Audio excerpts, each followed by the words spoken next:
Good morning. This is Listen to VOA, Japanese English listening material site with transcript. Martial law set to end in rest of Philippines South as violence ebbs. Philippine President Rodrigo Duterte's recent announcement that he would, by the end of the year, lift martial law over the country's vast, often violent southern island of Mindanao after 31 months is seen as a sign authorities have an upper hand over armed rebel groups and want business to prosper in the impoverished region.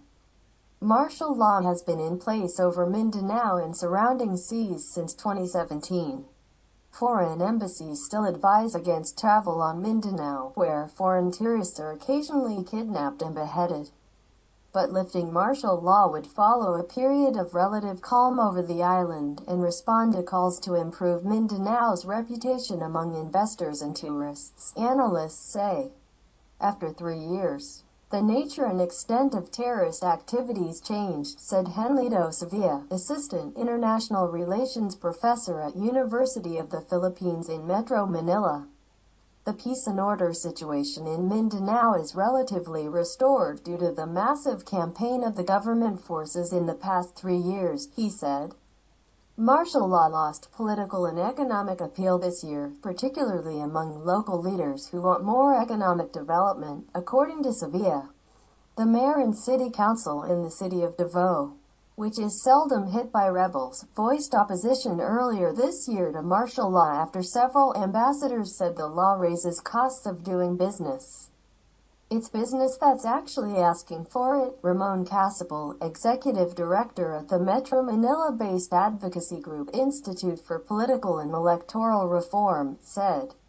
For example, in Davao they see that as an incentive to have more investment, and also for tourists to come in, he added.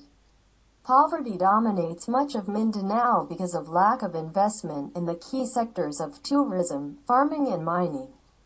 A lifting of martial law will make foreign and Filipino investors feel secure, with little fear of damage from fighting, Sevilla said.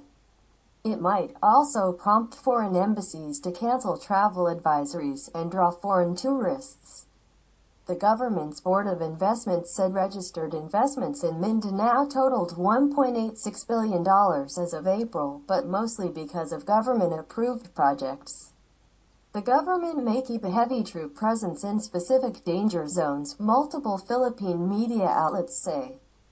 And police and military officials believe spots such as Sulu province will still need a heavy presence of security forces after martial law, domestic news website Philstar.com reported. Abu Sayyaf, a Philippine rebel group known for kidnapping tourists, has strongholds in the province's rural areas, although the group has been integrated under martial law, Philstar.com reported December 12. Ambushes and bombings persist despite the broader calm. For example, a December 4th attack by Abu Sayyaf wounded 10 soldiers and 3 police officers. The military has assured us that they're going to keep the checkpoints in place, so it's not like they're going to completely pull out, Canoy said, describing her city. So, maybe it's just a matter of semantics. They're just going to say, there's no more martial law, but the visibility will still be there, that's all. Thank you. Listen to VOA.